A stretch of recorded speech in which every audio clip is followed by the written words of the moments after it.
Local Resident Producers Program. The program content is the sole responsibility of the producer and does not necessarily reflect the views or policies of Oshkosh Media, the City of Oshkosh, or Time Warner Cable.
Hi everybody, welcome to another edition of Eye on Oshkosh. I'm your host Cheryl Hentz. If you're a regular viewer of the show, you know that.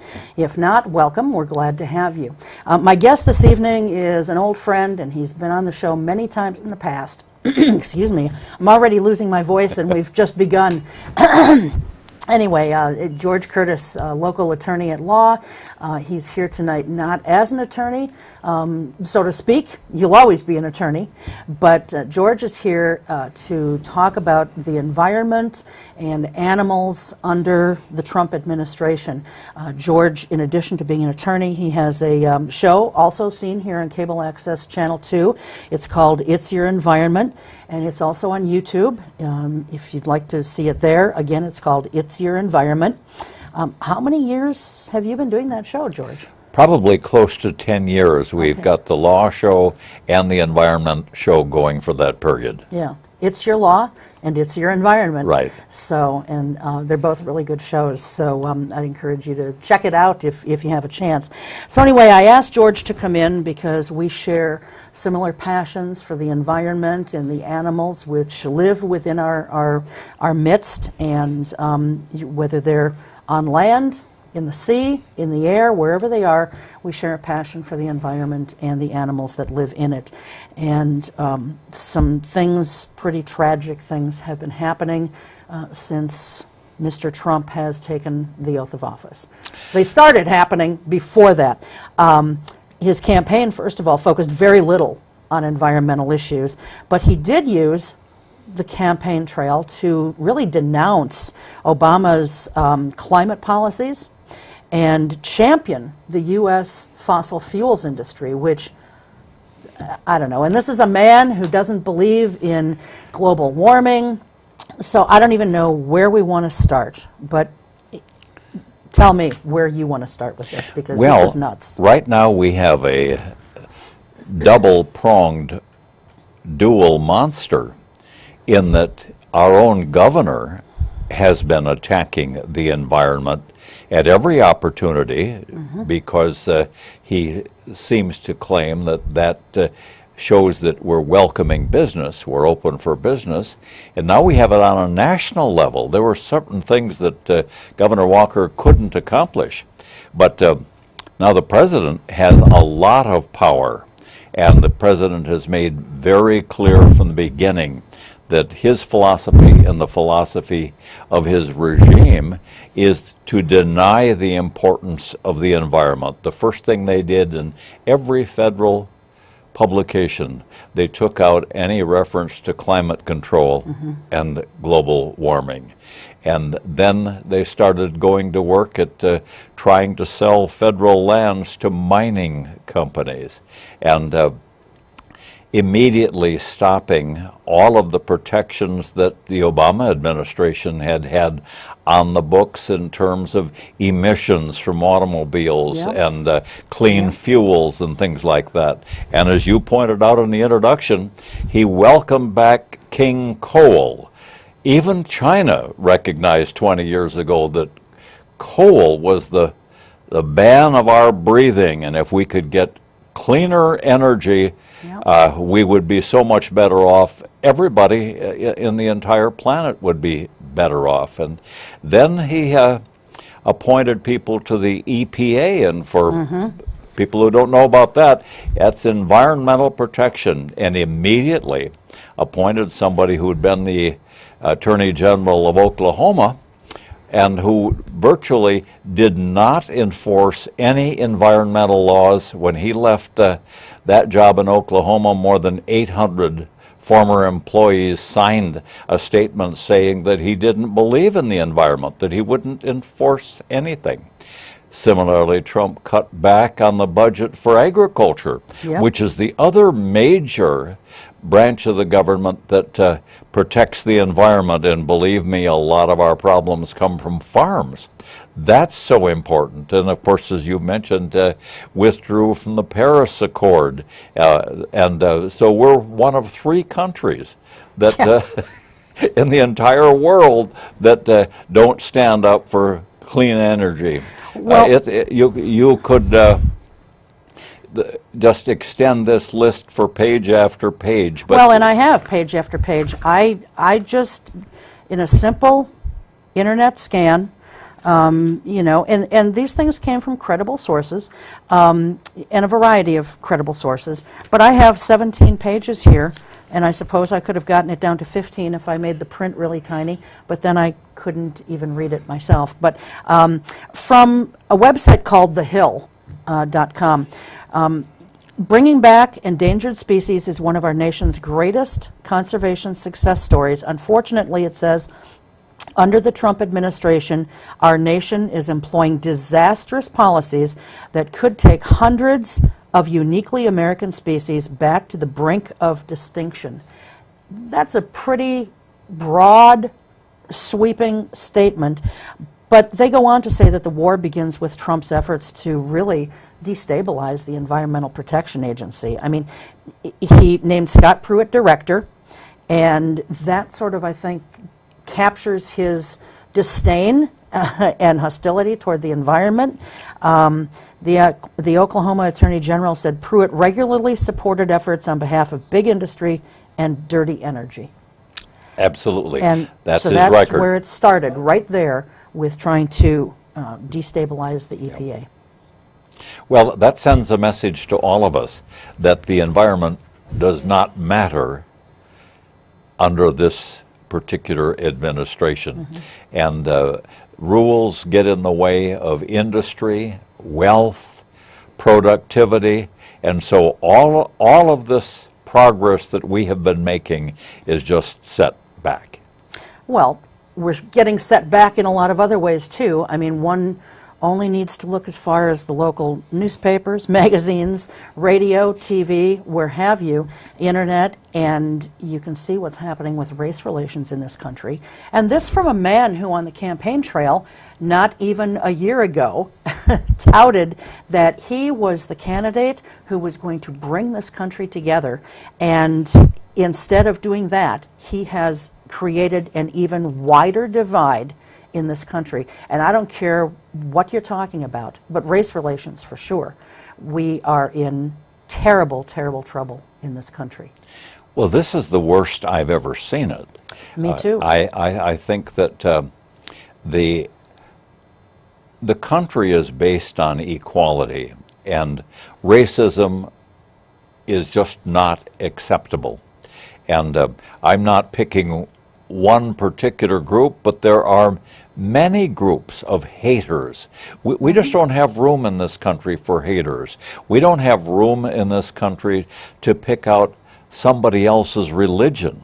Right. And to pass a pronouncement that the people who are Muslims cannot come into this country from 7 countries that has never had a terrorist come and do any damage in our nation, it just sets back 200 years of the principles that this nation was founded on. Yeah. That's shocking. Yeah, well, it is. And, you know, I understand what he said, you know, when we're talking about race relations. I understand what he was trying to say when he said that there was violence on both sides of what went on last weekend.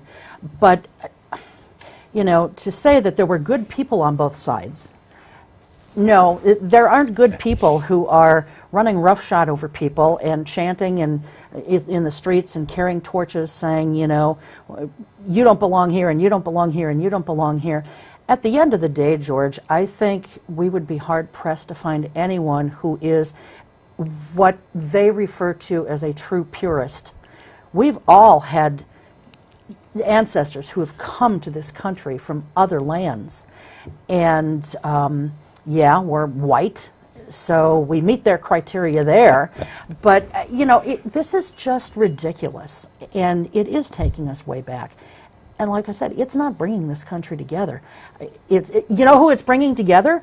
Is some of the Republicans and some of the Democrats. It's bringing them together in a sense that they're all sort of making him to be the monster that I think he's showing himself to be. You know, they're declaring him that in kind of a roundabout sort of way. But well, it's a wake-up. It's a wake-up for either party. I've been a Republican as often as I've been a Democrat, and I don't think either one has a principle except getting elected, frankly.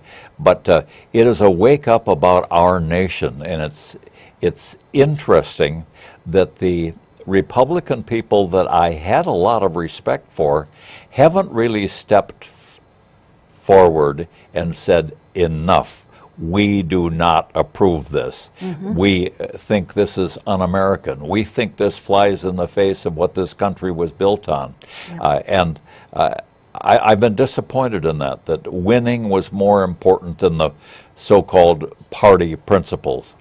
Now, I don't want to claim that the other party has any more principles. I can't find any of them.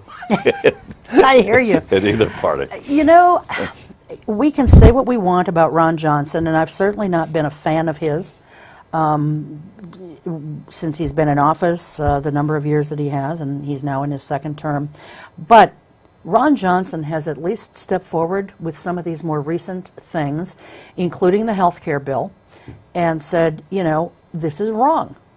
This is wrong. And so, you know, by God, if someone is you know, standing up for what they should be standing up for, then I'll give them props, whether they're a Democrat or a Republican.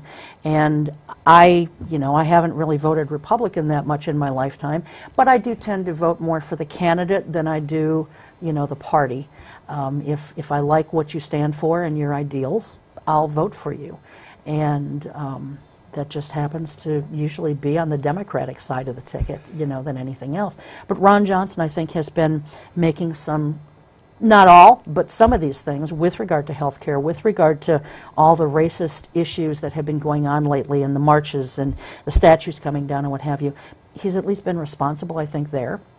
And he's also, you talk about Governor Walker, you know, Ron Johnson has spoken out about the Foxconn thing, saying, you know, maybe this really isn't all it's cracked up to be. And I'm paraphrasing there, that's not exactly what he said, lest someone think that I'm quoting him. But, you know, there are a lot of things. And I think it was Ron Johnson also who, it might have been someone else, but I'm pretty sure it was Johnson, who said, you know, that if Illinois is going to be benefiting from this, and they will be from this Foxconn plant if it gets built, that they should be kicking in with some of the concessions that this company is going to be given.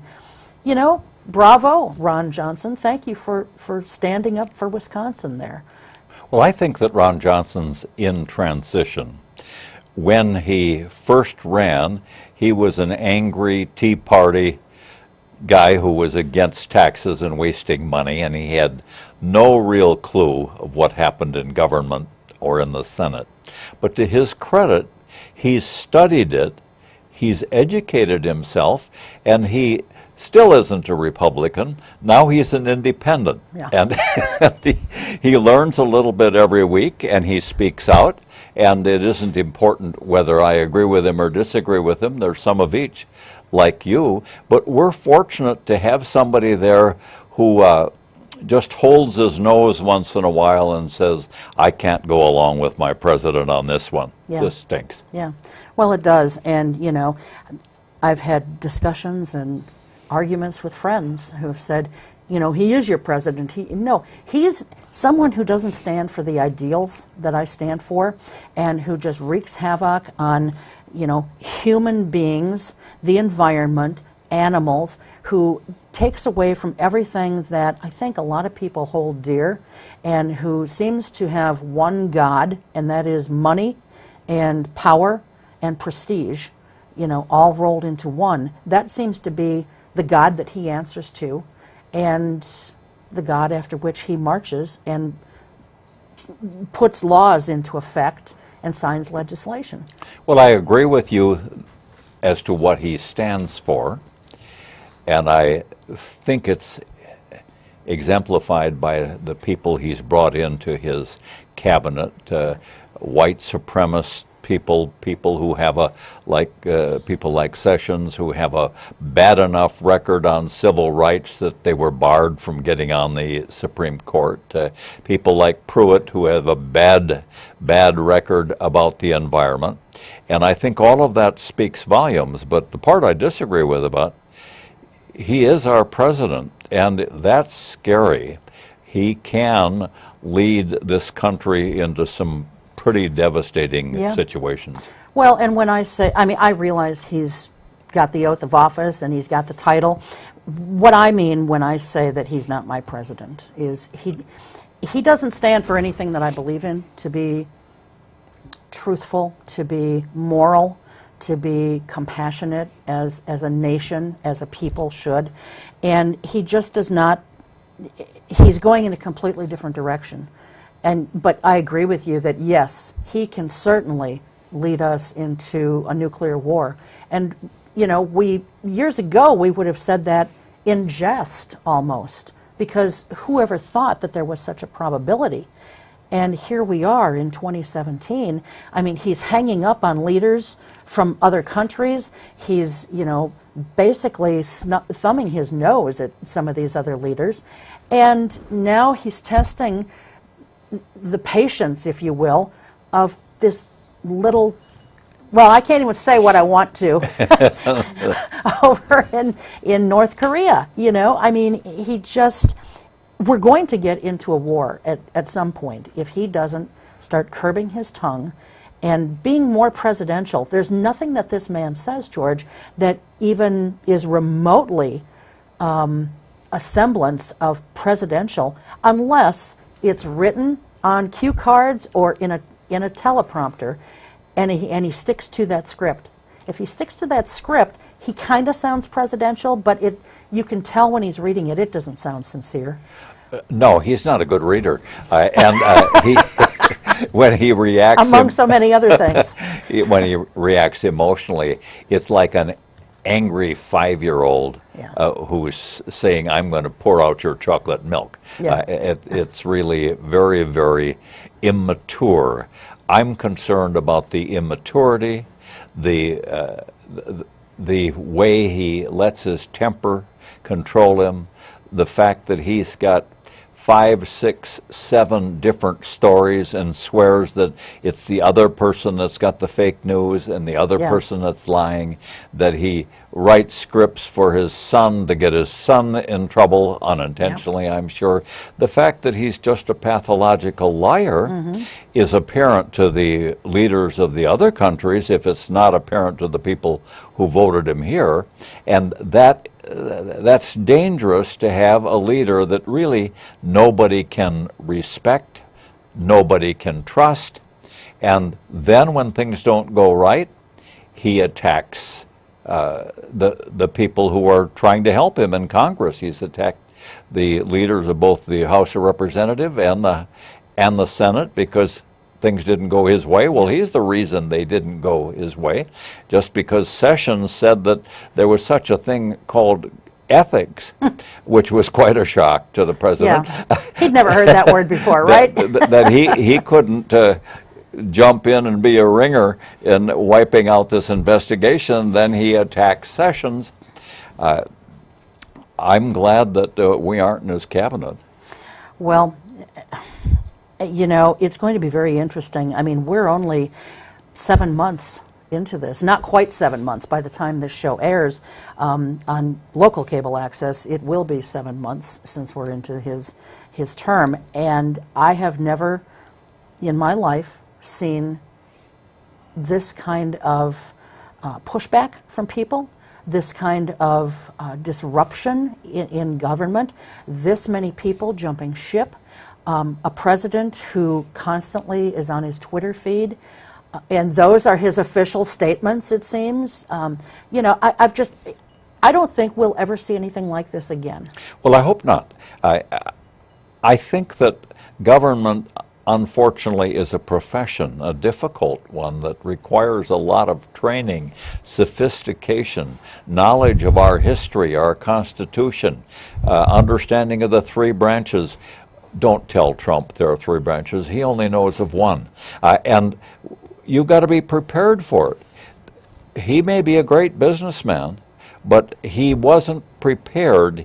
You could tell during the campaign he didn't have the knowledge of our government that a good 8th grade student would have. Mm-hmm. And that by itself is very, very dangerous, very, very obvious. He's used to owning companies and firing people who aren't yes men.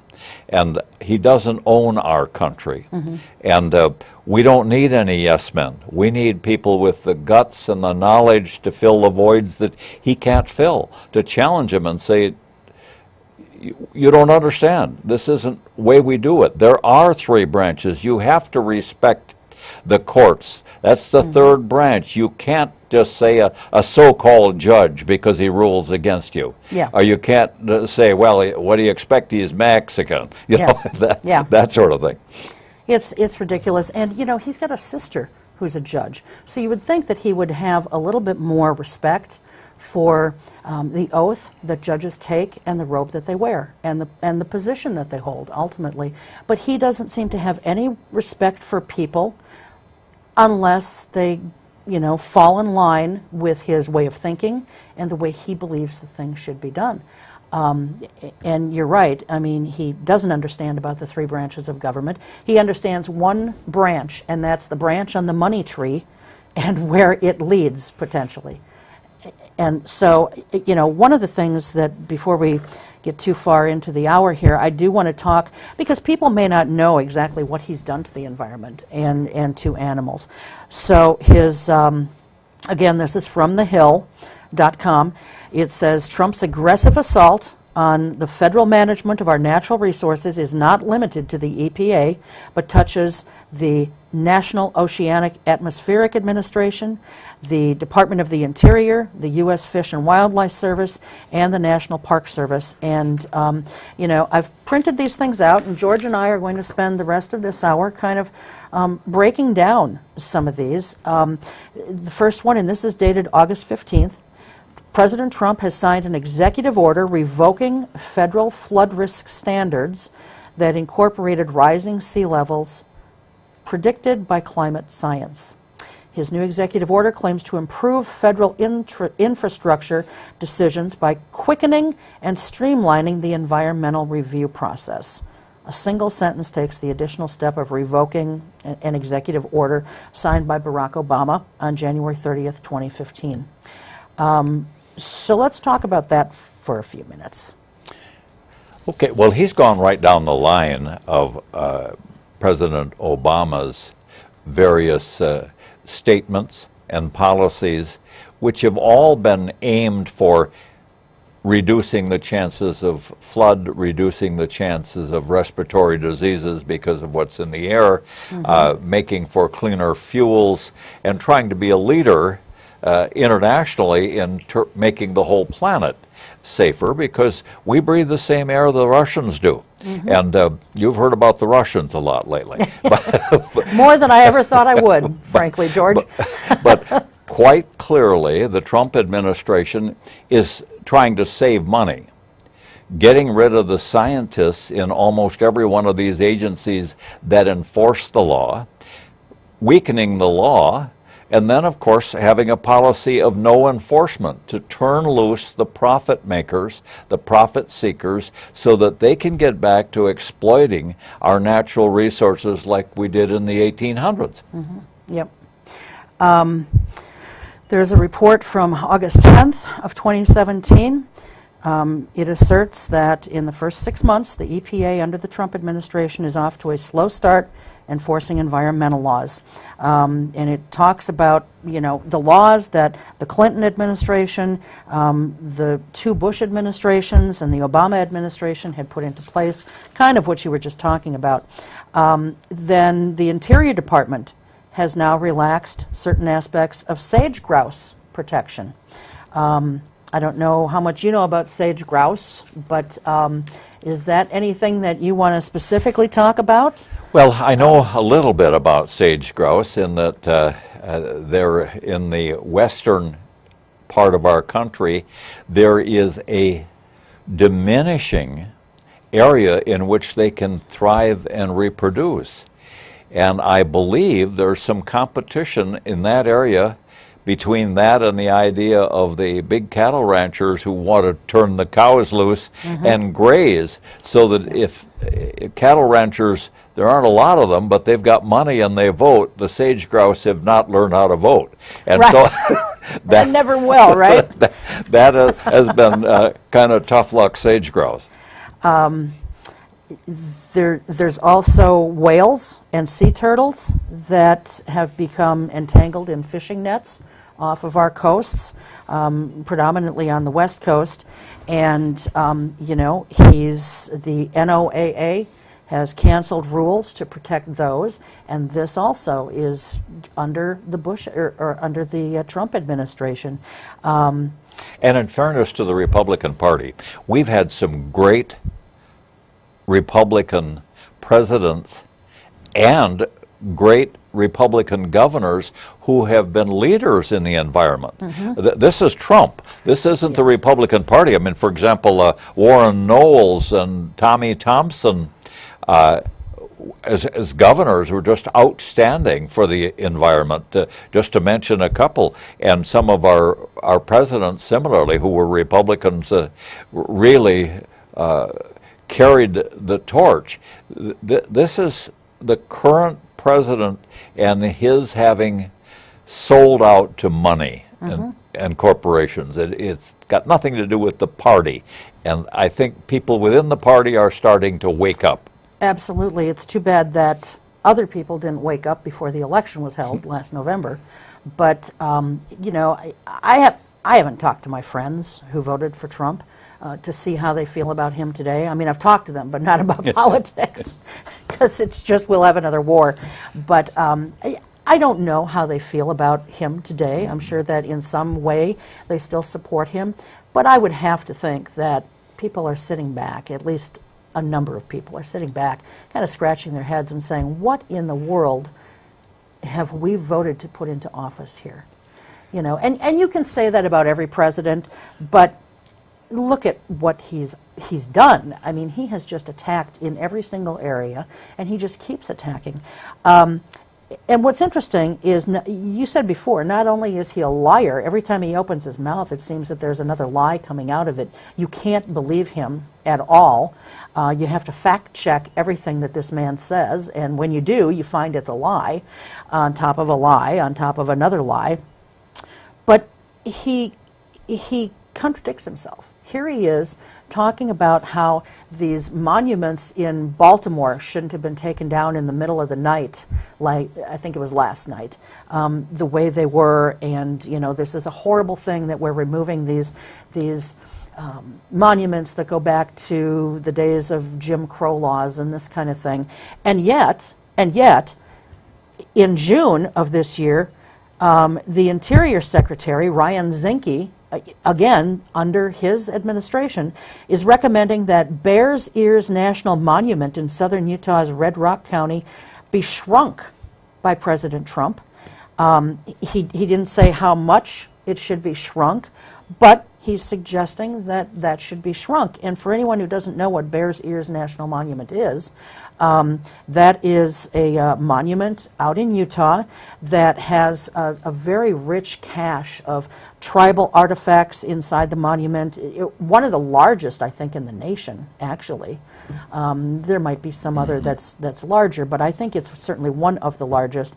And so, you know, the boundary details are going to be forwarded to Trump later this summer. But so, on the one hand, he doesn't like it that all those monuments are coming down. But on the other hand, people in his administration are talking about and probably going to be given the thumbs up by our president that here's a monument that should be shrunk. And it's a national monument. It's not some monument that's just in town square. You know, it's different.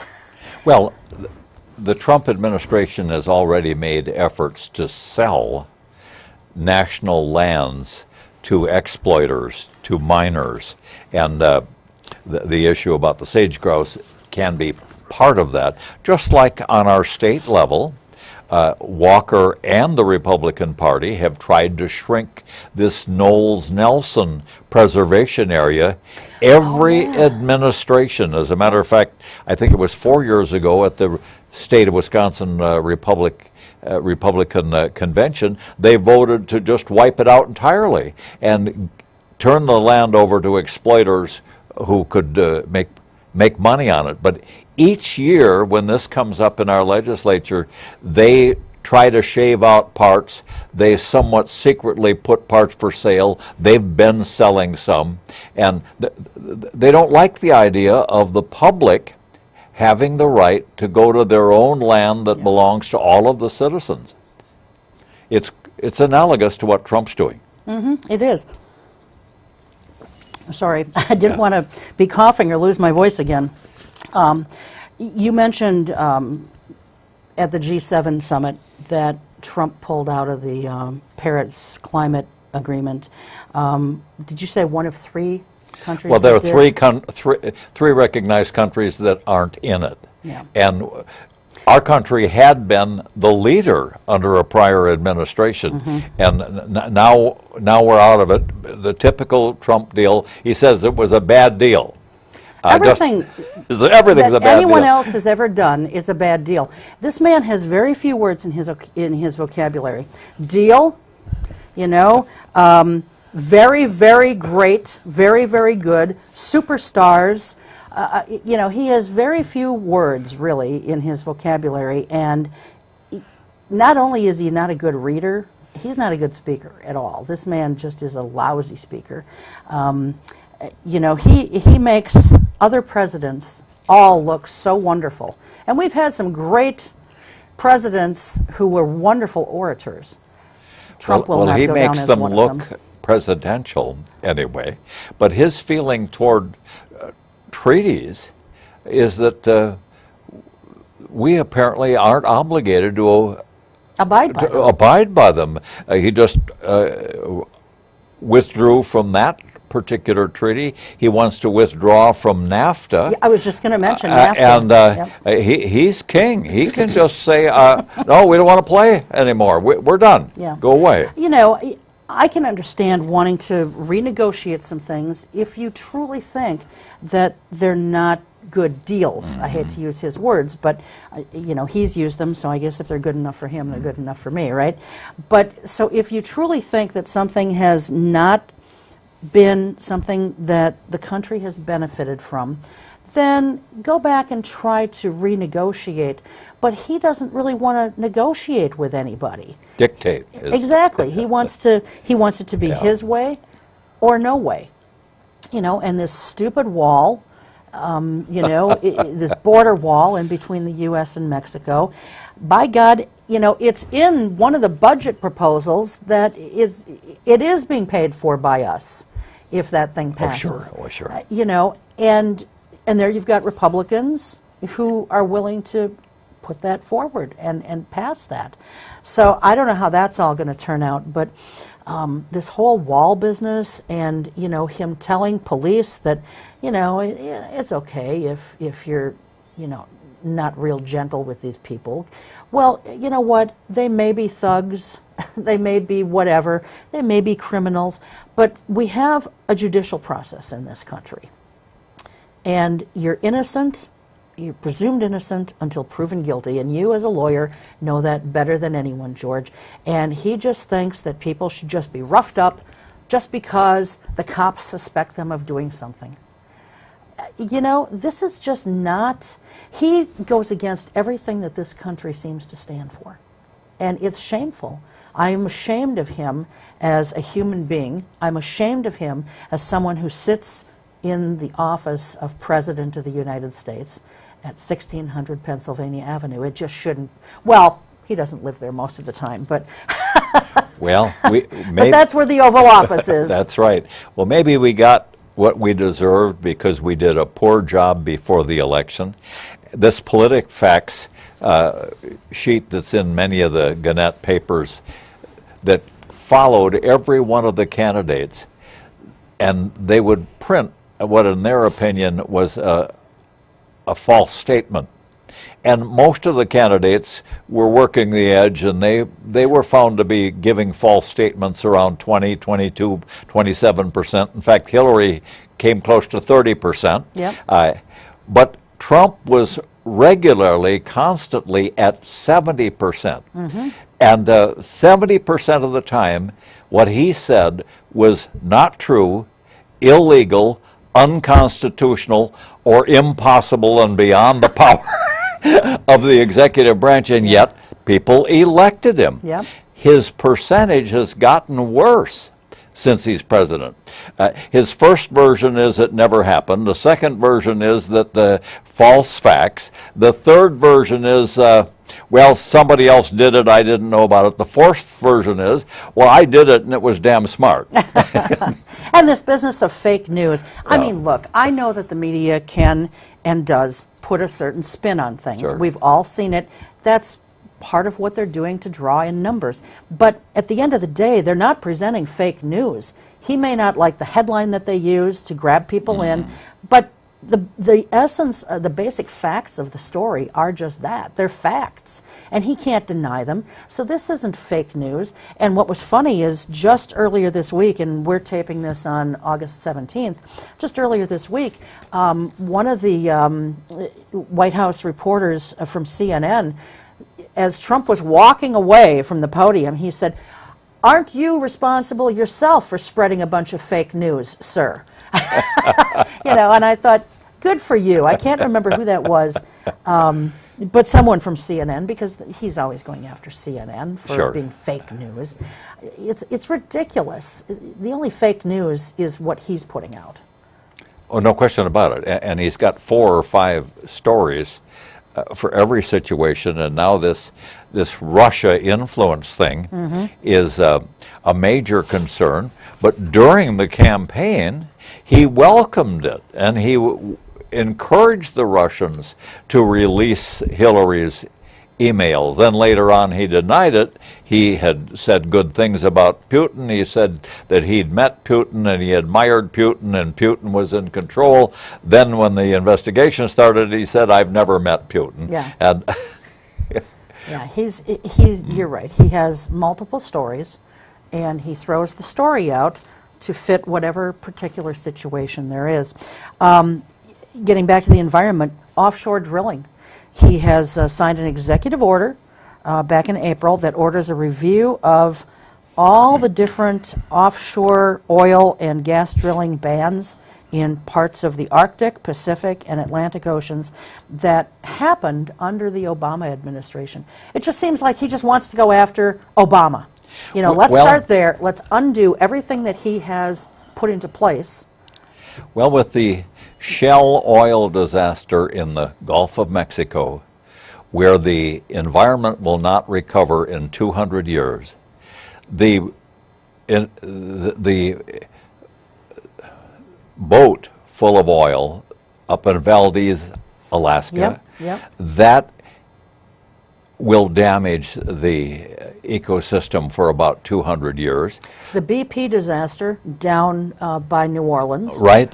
And so those things have impelled the Obama administration to really make sure there's some protections other than just the profit motive.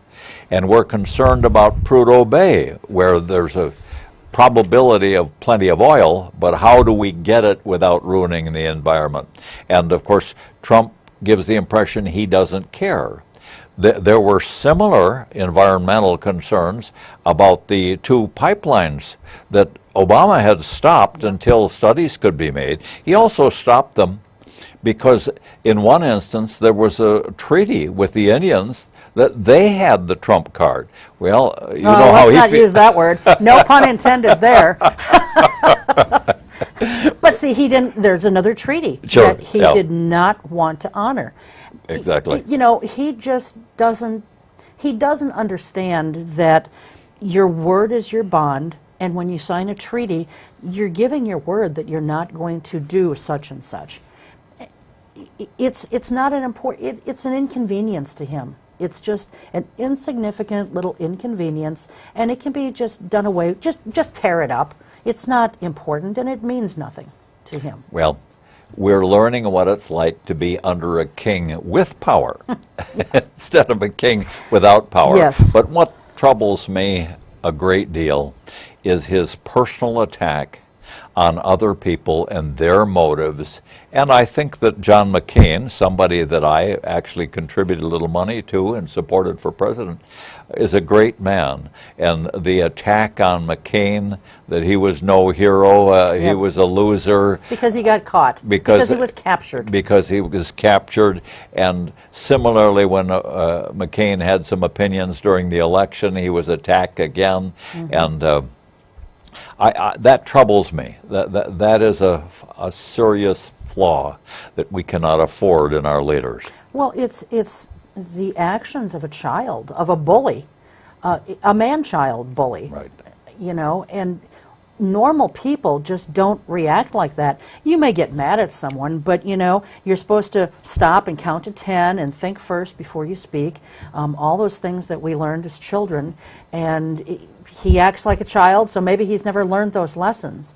But, you know, I guess when you are handed a silver spoon, and that's how you grow up, and you don't have to really answer to anybody, or at least you find ways to get around laws, I guess you can sort of throw your weight around. But Well, it's not how this country is supposed to function. Maybe, but we've had other presidents who came from aristocracy. Yes. And who came from wealth and really performed with a lot of responsibility. But you know what, George? The difference there, I think, is they had political ties and interests in some of their DNA, if you will.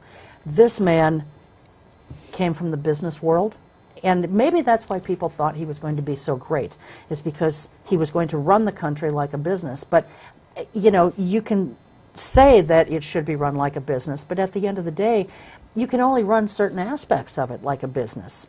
You still have to run it as a country that truly every single American is your employer if you really get down to brass tacks on this. And, you know, and look how he has slammed the military from time to time. You know, he has slammed people in the military, doesn't have respect for certain things here with the military and certain things there with the military, but then, you know, the next day he'll be singing their praises. This is a man who has never served a day in office, never will appreciate, I don't think, what has happened in this country with wars and the military service and the sacrifice that our veterans have made. And so he can't begin to understand. We elected an actor who is impersonating a president, but he thinks he's a king. Yeah. So he's not getting good reviews. Yes. No. No. He should go back to reality TV, because there I would at least watch him. You know, because I know what I'm getting then. Sure. Here, you don't know from one day to the next what you're getting. And, you know, you make references to King. I know before we started taping, I mentioned to you that a couple nights ago, as we're taping this again on August 17th, I think it was the evening of the 15th of August, Jimmy Kimmel, you know, in his monologue, he said that really his ego demands that he be given the title of a king. He would love that. And so he said, you know, let's give him a crown, let's give him a scepter if he wants, and we will give him the title of king, and we can put him in a tower somewhere, Trump Tower as it were, and he can periodically open the window, come out on a Juliet balcony, wave to the people, smile, and then he can go back inside his little tower, and the country can continue moving forward. I mean, that's what they have in England. The Queen comes out from time to time, but she doesn't make any laws. She doesn't make any legislation of any kind. And, you know, it runs relatively well over there. So maybe that is what we should do. You keep calling him a king. Maybe we should give him the actual title and get him the hell out of Washington. It would be great if we just get through this term without getting in any stupid wars, without ruining the environment, and keeping some kind of world leadership. Well, I don't know. Do you think that he's going to get impeached at some point? I don't think so. That would be great. But I don't know that they really have the guts to do it. Well, and what's it going to do? They would have to literally remove him from office for it to make any sense. You can't just impeach him like we did Bill Clinton and then leave him in office. If you're going to make it sting, remove him from office. well, those are really good questions, and of course, part of the decision making has to be made by a party that happens to be his party, and it depends a little bit on how they feel about the man who's next in line. Remember that with Nixon, Agnew, and Ford, we got the strangest of circumstances. They got rid of Nixon.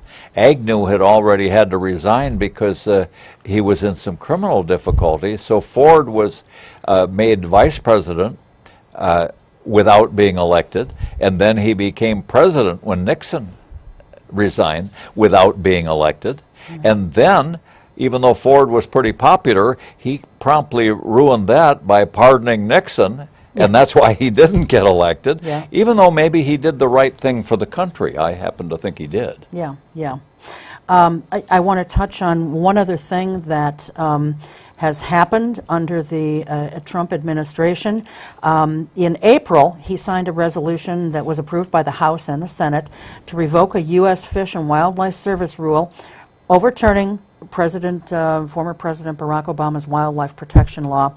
And this ban was lifted by Trump signing this resolution. It lifts the ban on shooting hibernating bears, trapping resting wolves, and other wildlife protection laws.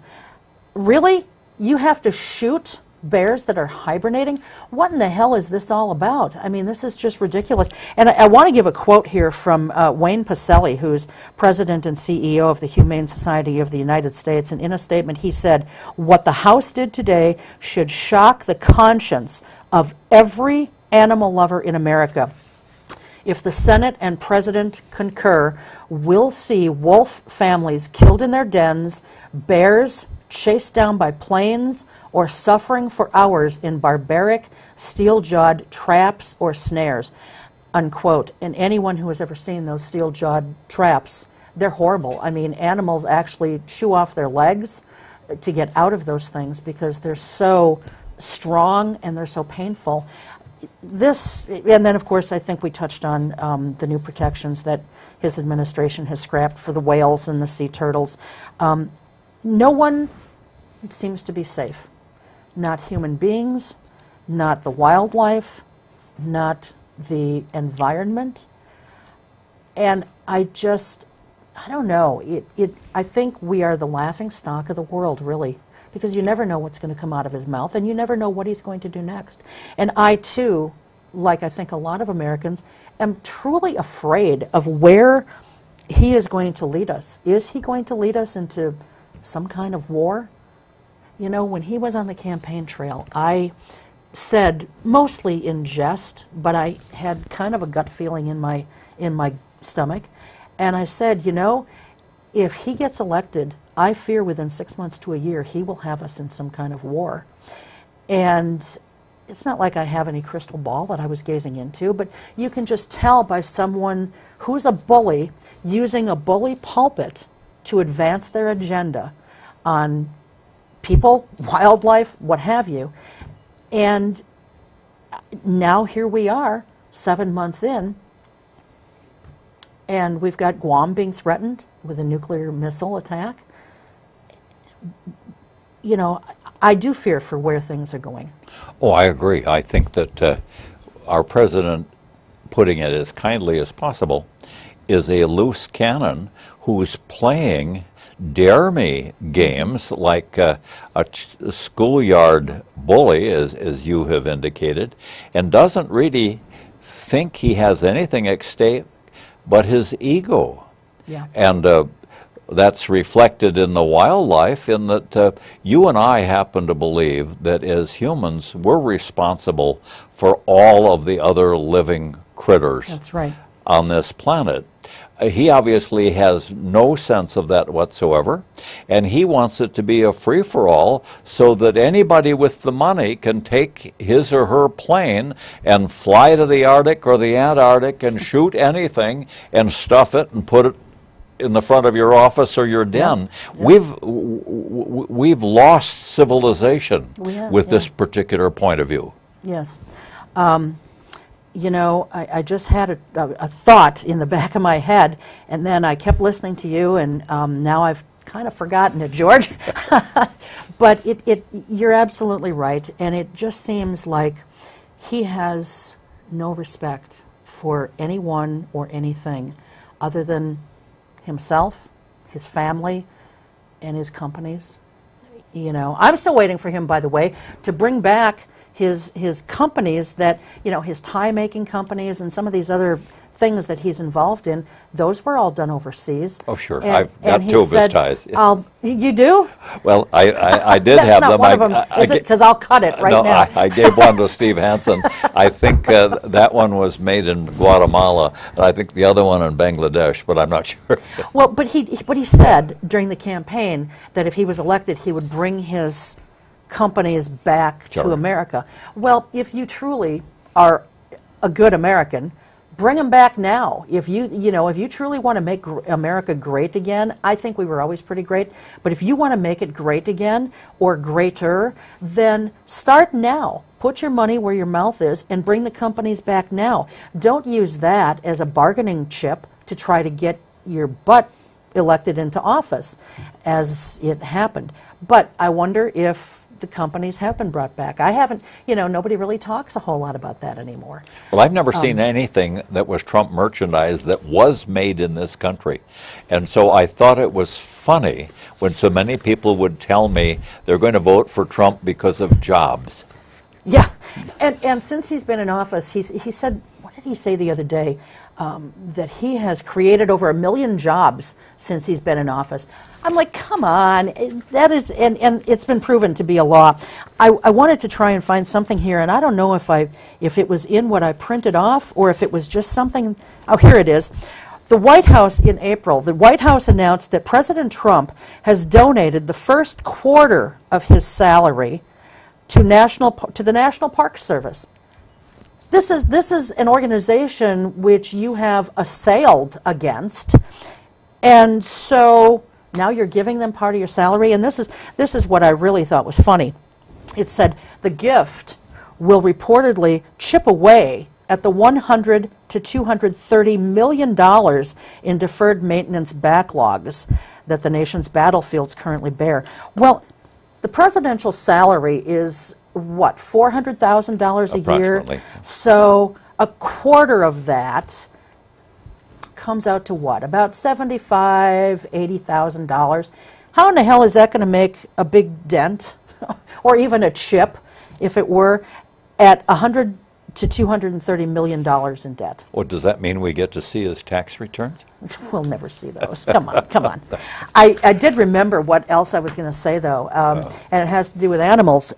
This is the first president in over 100 years who has never owned a pet, has owned a dog. He's not even owned a cat. I don't know how many past presidents have owned cats, but this is the first one in over 100 years who has not owned a dog. And Jimmy Kimmel said, jokingly, he said, the only thing gold that Trump has never owned is a golden retriever. And I thought, that's a good one. But you know what? For a man who has so little respect for people, the environment, animals, he shouldn't ever own a pet. He shouldn't even own a goldfish, because he wouldn't have the empathy, the compassion, and the care for it that living things need, you know? And I just, you and I are so on the same page here. You know, he doesn't respect the things that we hold dear in this country. Well, this country's built on a lot of things that are more important than money. And they're built on individual equality, the opportunity for everyone, no matter where they came from, and kindness and responsibility for each other. And we can't lose sight of that. We've had a lot of regimes, both political parties, who have kept that in mind. And right now there's no sign that it's in mind at all. Right, right. You know, and you talk about statues. We've got the Statue of Liberty, probably one of the most recognized statues, sitting in the harbor on Staten Island in his beloved New York City.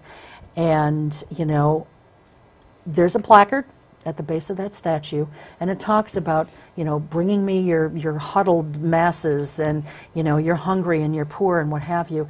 And he can't even acknowledge that and what it stands for. It's just something else that it's just a minor inconvenience. And who cares that that was added after the French people gave it to us? Who cares? It has been that symbol, and that's what the statue has stood for years, for hundreds of years, you know, since it's been there. I don't know if it's been hundreds of years, but, well, it's been at least 200 years.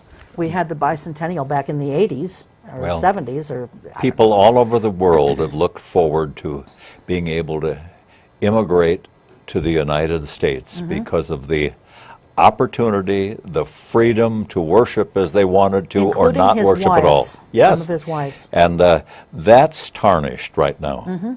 It is.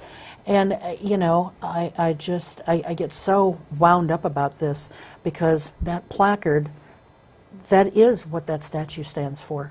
And it's been there. I don't know how long the placard has been there, but that's what people have looked to. And there's a good song. Neil Sedaka did it many years ago. It's called The Immigrant. And if people want to take a listen to it, I'm sure that they can find it somewhere on the internet. But Neil Sedaka wrote that song when John Lennon was originally denied citizenship in this country. But the words of that song still hold true today. And it talks about people being turned away, and no longer, you know, the statue, the beacon of liberty, as he calls it in his song, no longer is that beacon shining for people the way it used to and the way it should. We've lost it. I hope we can get it back. I hope so too. We're just about out of time, but what very quickly is going on in your world? You're a practicing attorney, and I know that you're building your practice up all the time.